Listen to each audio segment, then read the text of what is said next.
Today we're going to read Disney's 101 Dalmatians.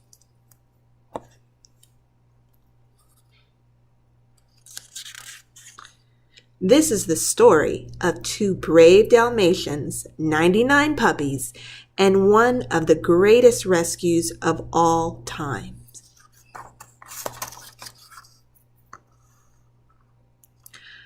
Pongo and Perdita lived in London with their people pets, Roger and Anita. When Perdita and Pongo became parents of 15 little puppies, they were so proud. Life seemed perfect until an old friend of Anita's, Cruella de Vil, came to see the puppies. Cruella waltzed into the room, demanding to see the adorable puppies and their beautiful coats. She even proclaimed that she would buy them all. "We're not selling our puppies," said Roger. "Not a single one." "You fools," Cruella cried.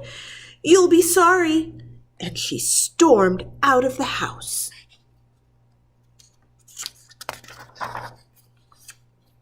One night, Cruella sent her two henchmen, the Baden brothers, to dognap the puppies. The police immediately launched an investigation, but as the days went by, the puppies were still not found. At last, Pongo said to Perdita, "I'm afraid it's all up to us." Pongo decided to try the twilight bark. This was the quickest way for dogs to send and receive news across the country.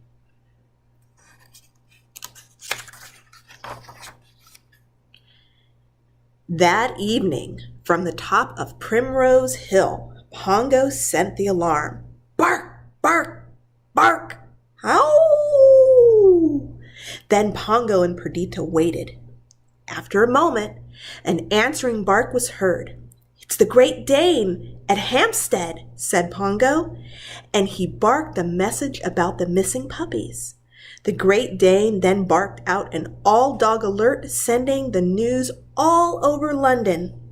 The twilight bark reached an old shepherd dog called the Colonel, who lived on a farm. The Colonel's friends, a horse named Captain and a cat named Sergeant Tibbs, listened too. They were all concerned to hear that 15 puppies had been stolen. "That's funny," Tibbs said to the captain and the colonel. "I heard puppies barking over at the old de Vil house last night. No one's lived there for years," said the colonel. "We must go and see what's going on."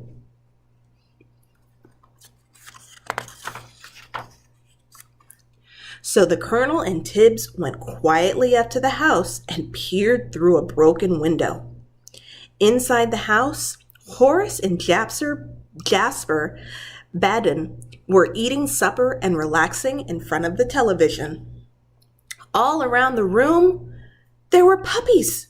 Not 15 puppies, not even 50 puppies. Tibbs counted 99 puppies.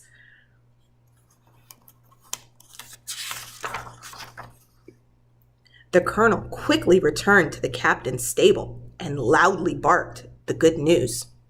Within no time at all, the twilight bark sent the message all the way back to London that the puppies had been found.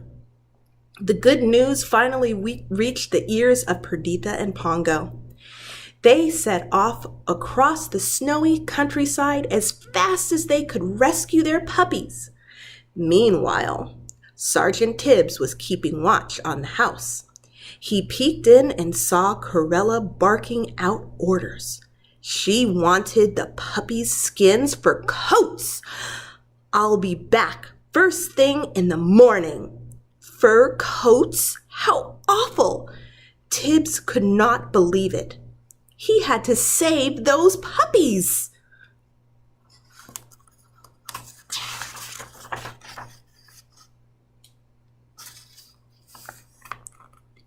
There wasn't a moment to lose. As soon as the Badens began watching television again, Tibbs crept through the broken window and whispered, "Hey kids, you better get out of there if you want to save your skins."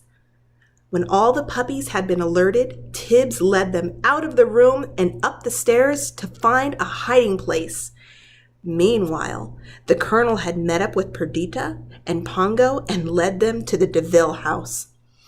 They arrived just in the nick of time and quickly bounded into action.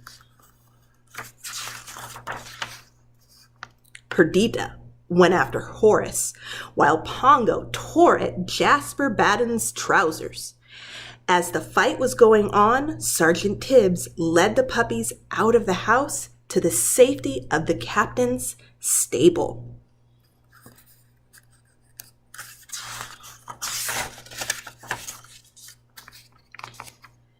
Leaving the Badens in a heap, Perdita and Pongo dashed after the puppies. When they got to the barn, Perdita checked to see if her 15 puppies were there. "You're 15 and a few more," replied Captain. "There are 99. 99, said Pongo, astonished. "Whatever did Corella want with 99 puppies?" There was silence for a moment. Then one little puppy said, "She was gonna make coats out of us." Perdita and Pongo looked at each other in horror. They had never heard of anything so evil. "We'll take them home with us," said Pongo. He was sure Roger and Anita would look after them.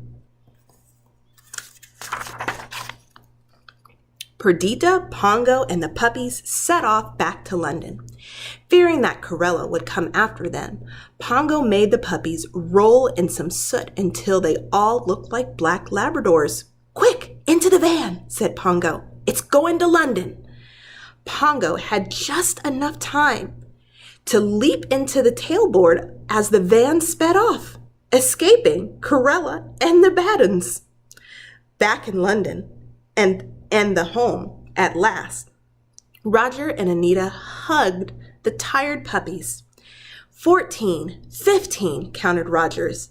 62, 94, and 5 over there. There's 101 Dalmatians, counted Perdita and Pongo. "What will do with them?" asked Anita.